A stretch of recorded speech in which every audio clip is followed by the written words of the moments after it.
Hey everyone, welcome back to my channel.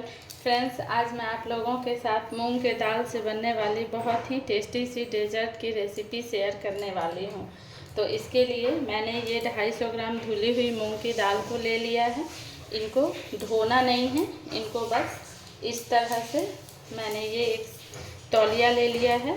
इनसे बस मैं इस तरह से इनको पोंछकर साफ़ कर लूँगी। मैंने इस मूंग की दाल को अच्छी तरह से पोंछ लिया है।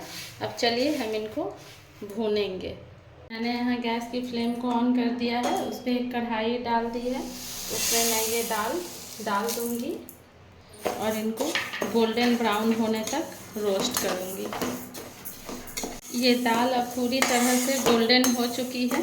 अब मैं इनको गैस से नीचे उतार लूँगी और थोड़ी देर ठंडा होने के लिए रखूँगी।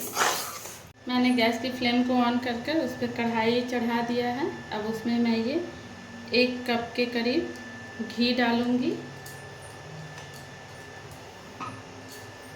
और इस घी में मैंने जो ये मूंग की दाल को ग्राइंड कर रखा था उनको इसमें डालकर भूनूंगी। मूंग की दाल को डालकर इस तरह से लगातार हमें चलाते रहना है, नहीं तो ये जल जाएंगे। इनको गोल्डन ब्राउन होने तक इनको इसी तरह से चलाते हुए भूनना है। दाल अब अच्छी तरह से गोल्डन ब्राउन हो गए हैं। अब इसी वक्त हम इसमें ये 1 कटोरी दूध डालेंगे। इससे क्या होगा कि ये दाल थोड़े से फूल जाएंगे। बिल्कुल इसी वक्त इसमें मैं ये 1 कटोरी चीनी डालूंगी। मीठा आप अपने टेस्ट के अकॉर्डिंग कम ज़्यादा कर सकते हैं, इसका कोई ख़ास मेजरमेंट नहीं है। तो इसको डालकर अब हम थोड़ी देर भूनेंगे जब तक कि चीनी मेल्ट होकर अच्छी तरह से ऑब्जर्व ना कर ले। ये चीनी अब इसमें अच्छी तरह से घुल गई है। इसी टाइम पे अब मैं इसमें आधी चम्मच इलायची पाउडर डाल दूँगी और इनको अच्छी तरह से मिक्स कर दूँगी और गैस की फ्लेम को भी ऑफ कर दूँगी और मैं इनको ठंडा होने के लिए रख दूँगी। अब ये मिक्सचर थोड़ा थोड़ा ठंडा हो गया है। अब इस मिक्सचर को मैं इस थाली में, मैंने घी से इस थाली को ग्रीस कर दिया था, उसमें अब इस मिक्सचर को मैं डाल दूँगी और इस तरह से इनको इसमें थोड़ी देर सेट होने के लिए डाल दूँगी और ठंडा होने के बाद मैं आगे का प्रोसेस दिखाऊँगी। इस तरह से मैंने थाली में इनको सेट कर दिया है और अब मैं थोड़े से ड्राई फ्रूट्स से इनको गार्निश करूँगी। जैसे ये थोड़े से बादाम हैं, आलमंड्स, इनको मैं इस पे इस तरह से डाल दूँगी। साथ ही ये थोड़े से काजू हैं, इनको भी मैं इसके ऊपर से इस तरह से डाल दूँगी।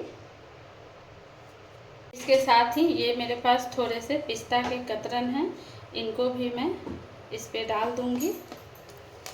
आप अपने मनपसंद के कोई से भी ड्राई फ्रूट से इसको गार्निश कर सकते हैं।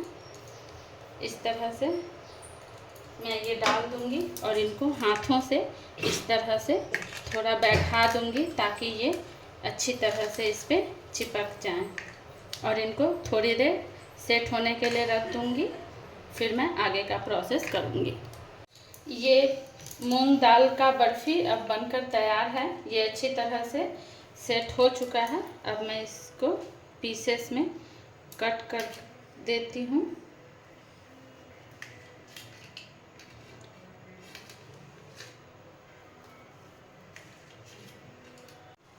देखिए, मैंने ये बर्फ़ी को स्क्वायर शेप में यानी चौकोर शेप में काट लिया है।